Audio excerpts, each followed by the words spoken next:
Del Meta ha venido hasta el Instituto de Meteorología, Hidrología y Estudios Ambientales, lo que también se conoce como el IDEAM.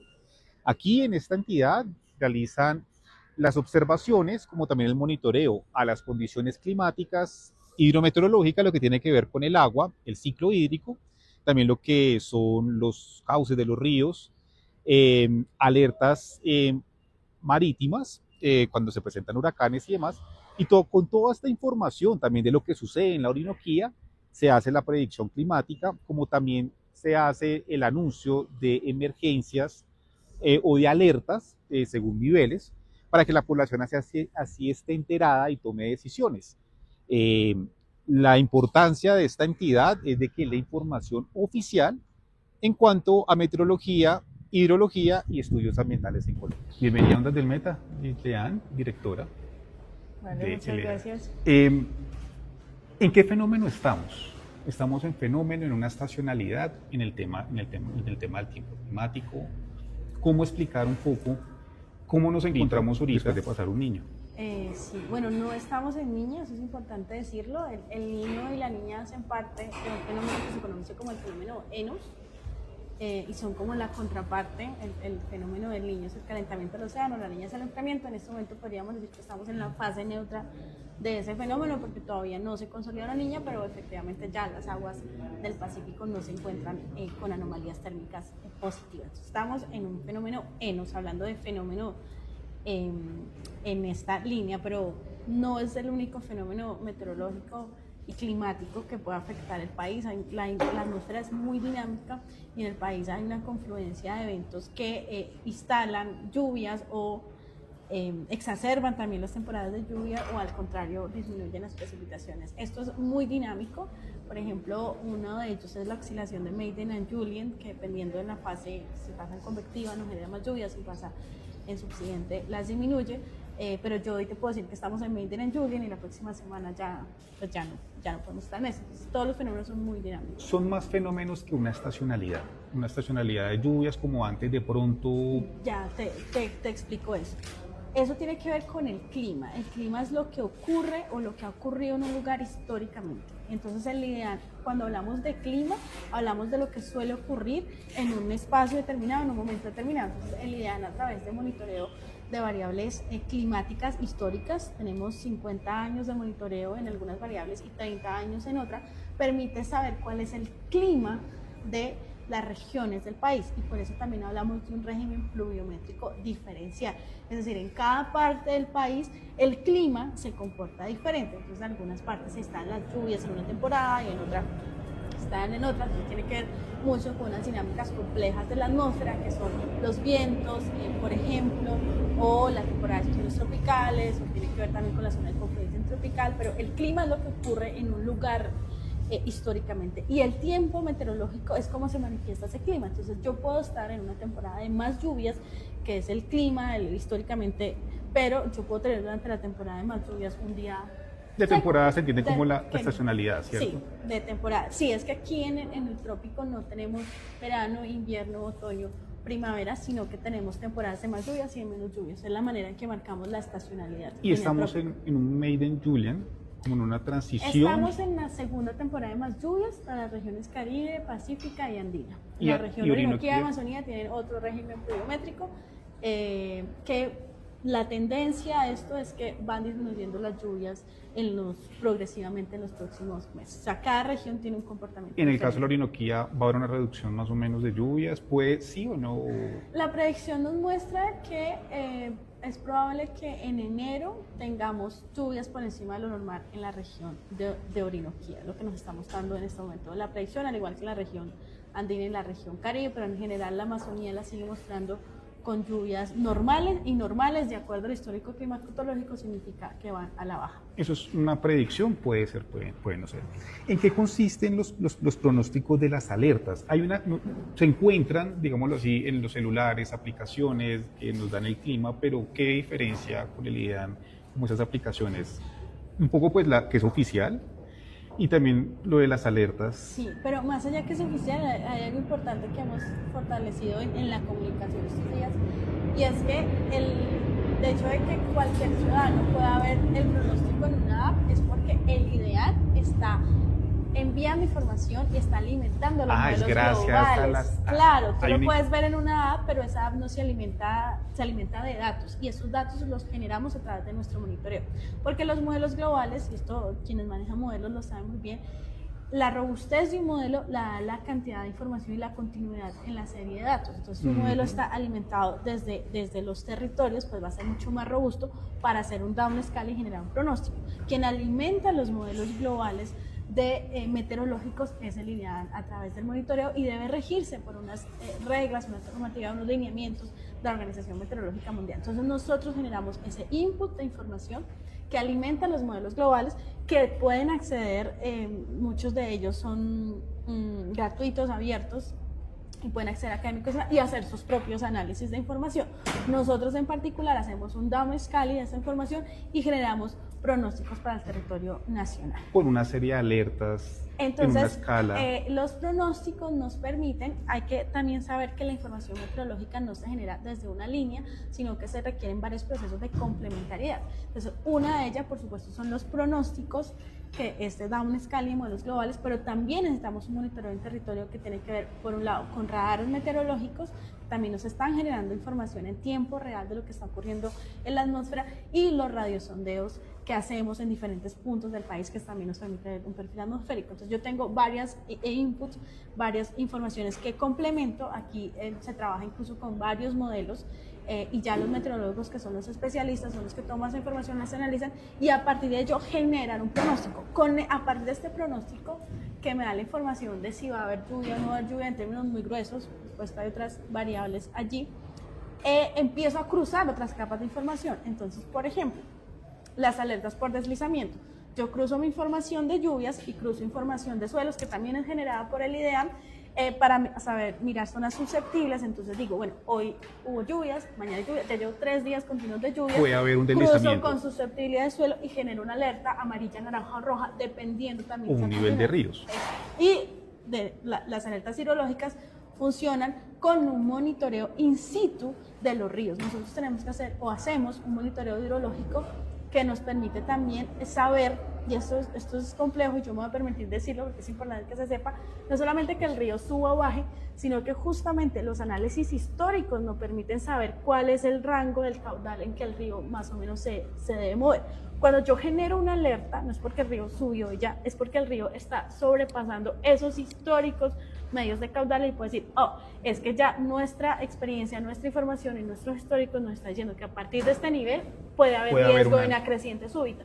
Y en la línea de alertas por incendios forestales, por ejemplo, dependen de un modelo predictivo. De muchos inputs. Es el modelo, es el radar, es el monitoreo, son los radiosondeos.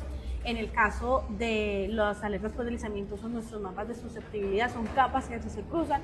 En el caso de las alertas hidrológicas por crecientes súbitas, avenidas torrenciales, o caudales altos o bajos, es con información también de monitoreo in situ, más las alertas de pronóstico. Entonces se hace un modelo hidrológico que cruza la información de pronósticos con la información de caudal. Entonces yo digo, es muy probable que, dado las lluvias que se vienen, este río responda, y esto es una información también muy precisa, no todos los ríos responden igual. No es lo mismo hacer una alerta para un río secundario que para un río primario. Entonces cada cuenca necesita un estudio particular y un conocimiento. Entonces yo puedo decir, información histórica. Y una información histórica y una experiencia, por supuesto, del analista, que dice efectivamente este río con estas lluvias va a responder y va a alcanzar sus caudales porque así, y es un modelo. Y en incendios forestales se cruza la información de pronósticos con la información de puntos de calor. Entonces yo digo, están aumentando las temperaturas, está subiendo el calor, y esto también, por esa experiencia histórica y por los rangos que se manejan, puede generar un incendio, y ahí se genera. Tenemos esas alertas, también tenemos otro tipo de alertas, como son las alertas por ciclones tropicales, donde hay una mesa técnica. Que es más para la región Caribe. Sí, pero los impactos de la temporada de ciclones, este año tuvimos impactos en la región Orinoquía, impactos en la región andina, en el norte y en el centro del Chocó, que el Chocó es un departamento de la región pacífica, así que pues la temporada de ciclones no es solamente como en el bordecito, en el litoral, sino que puede impactar incluso hacia el territorio, y esto porque se generan perturbaciones, alteraciones atmosféricas y desplazan también esas lluvias. Un poco en el ciclo hidrológico y en el cambio climático. El cambio climático es un factor, se habla pues del ser humano, CO2, temperaturas.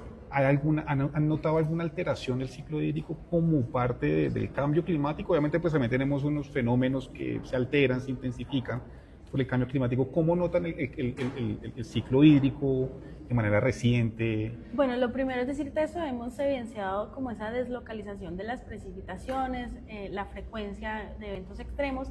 En este momento, desde el rigor científico, es muy difícil hablar de una alteración del ciclo hidrológico, porque necesitaríamos evidencia, significa que necesitamos estudios robustos para soportar eso. Pero desde la percepción y desde, digamos, un análisis muy preliminar de los datos, uno puede hablar de que efectivamente hay alteraciones. El hecho de que el río Amazonas esté causando caudales mínimos históricos, pues ya marca también un hito, y uno puede hablar efectivamente de que hay algunas alteraciones. La sequía que vivimos este año, los niveles históricos también de Chingaza, pues van dando cuenta de una evidencia que debe ser recogida, analizada de una manera muy rigurosa para dar un soporte científico, porque en ciencia pues hablar ya de que ya se alteró, pues necesito evidencia y no la tenemos, pero estamos haciendo los estudios no solamente de agua superficial, sino también de agua subterránea. En cuanto al monitoreo de la deforestación, ¿es reciente? Es decir, y digámoslo así, se hace este monitoreo, pero hay una posibilidad como de predecir, va a haber menos deforestación o no, porque se observa, digámoslo así, la orinoquía ha disminuido de 24.000, de 10.000, pero hay una posibilidad como de también tener modelos en cuanto como a este estudio ambiental, en cuanto a deforestación. Mira, el monitoreo de deforestación del IDAN se hace desde hace más de 2 décadas, es decir, también tenemos una data significativa que nos ha podido... Ya lleva más o menos 20 años. Sí, llevamos más de 20 años haciendo monitoreo del bosque en el país. Y por supuesto esos datos permiten un análisis importante. Digamos de manera muy general, lo que se evidencia es que en épocas de sequía aumenta la deforestación, o sea, hay una correlación importante con el comportamiento, sí, claro, por supuesto, y es una actividad antrópica de ser humano. Con un comportamiento muy relacionado, no solamente porque se dé el incendio, sino porque el clima seco habilita, es un habilitante para que puedan deforestar de manera más fácil.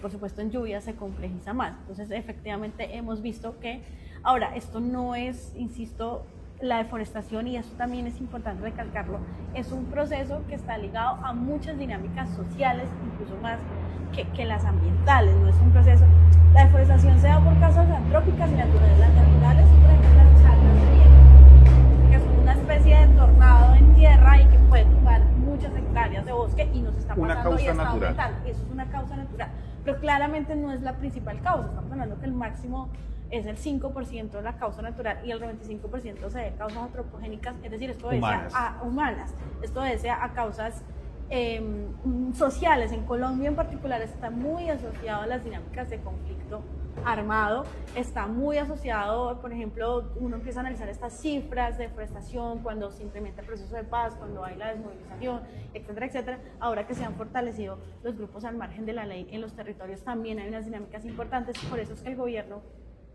nacional en cabeza del presidente Petro ha generado una estrategia de contención de la deforestación que no es solamente ambiental y no es solamente de brazo armado, sino que tiene que ver con economías, con el cambio de la economía. Por eso se deja hablar de núcleos de deforestación por núcleos de desarrollo de la economía forestal. Entonces es una estrategia conjunta, y lo que vemos en las cifras que entrega el IDAN es que esa estrategia que ha sido fuerte, que ha sido desde diferentes frentes, desde la judicialización, desde el cambio de economías, desde, por supuesto, atender los territorios, pues ha tenido efecto porque efectivamente han bajado esas cifras, pero esto es muy dinámico.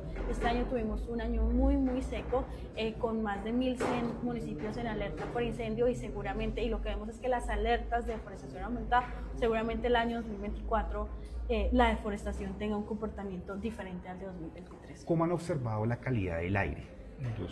Recientemente, ¿qué se puede decir de la calidad del aire? También hago la aclaración, los sistemas de vigilancia de calidad del aire están en cabeza de las autoridades ambientales territoriales. Como IDAN no hacemos un monitoreo directo de la calidad del aire, no tengo ninguna estación monitoreando ni PM5 ni PM10 ni ningún tipo de contaminante atmosférico en este momento, porque nosotros lo que hacemos es compilar la información de los sistemas, recopilar a través de un sistema que se llama CISAIRE, y a partir de allí hacemos un análisis, validación de los datos, información. De hecho, nos tomamos un año haciendo todo este análisis y entregamos al país el Informe Nacional de Calidad del Aire, pero es información secundaria. En este Informe Nacional de Calidad del Aire, a ver si para contestarte, lo que hemos visto es efectivamente un detrimento de la calidad del aire en todo el territorio nacional, entendiendo y insisto en que no todos los municipios y los territorios tienen monitoreo de calidad del aire, pero en territorios que vienen monitoreando desde hace un buen tiempo, como es Bogotá, como es el Valle de Aburrá, como es Cali, Bucaramanga, Barranquilla, pues vemos en general un detrimento de la calidad del aire, también muy asociado a temas particulares. Por ejemplo, en Cúcuta se dispara mucho o se baja el índice de calidad del aire cuando hay unos procesos de quema de biomasa en Venezuela. También afecta a Villavicencio los temas de quema de biomasa por el chorro del Orinoco. Entonces, efectivamente, vemos un detrimento tanto por las actividades urbanas puntuales, muy asociado a la movilidad, al transporte, como por la dinámica también atmosférica que trae contaminación. Aquí en Bogotá, regularmente marzo es un mes donde, y lo digo porque nosotros nos enteramos, por supuesto estamos al tanto con todas las autoridades, pero cuando se empieza a disparar los incendios forestales en la Amazonía, por las dinámicas de vientos, Bogotá se ve afectada también. Un balance de la rendición de cuentas de hoy, ¿cómo ha avanzado el IDEAM y qué resultado ha tenido bajo tu liderazgo? Yo creería que una de las cosas que hay que resaltar es la visión, y la visión da también, digamos, una línea de trabajo. Algo importante es que la visión es el instituto como un todo, que también da cuenta de que la comprensión del ambiente, la naturaleza y el clima debe verse desde la complejidad. ¿A qué me refiero con esto?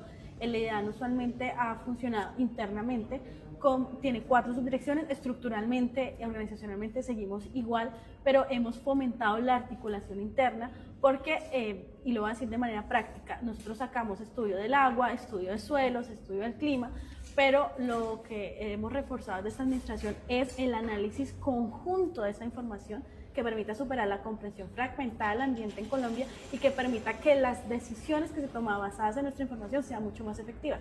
Cuando yo tomo una decisión basada solamente en la información hídrica y no tengo en cuenta ni el bosque, ni el suelo, ni el clima, seguramente esa decisión o esa acción va a estar mucho más limitada. Entonces, eso ha sido un esfuerzo y es la meta grande, y por supuesto ahí para abajo viene todo lo que hay que hacer para lograr eso, que es el fortalecimiento de todas las líneas de trabajo. Esta rendición de cuentas también es una rendición donde hicimos una apuesta para mostrar esa visión, no la fragmentamos por dependencia, sino por transformaciones estratégicas que tienen que ver con el ordenamiento alrededor del agua, la acción climática, la participación ciudadana y por supuesto todas las líneas institucionales.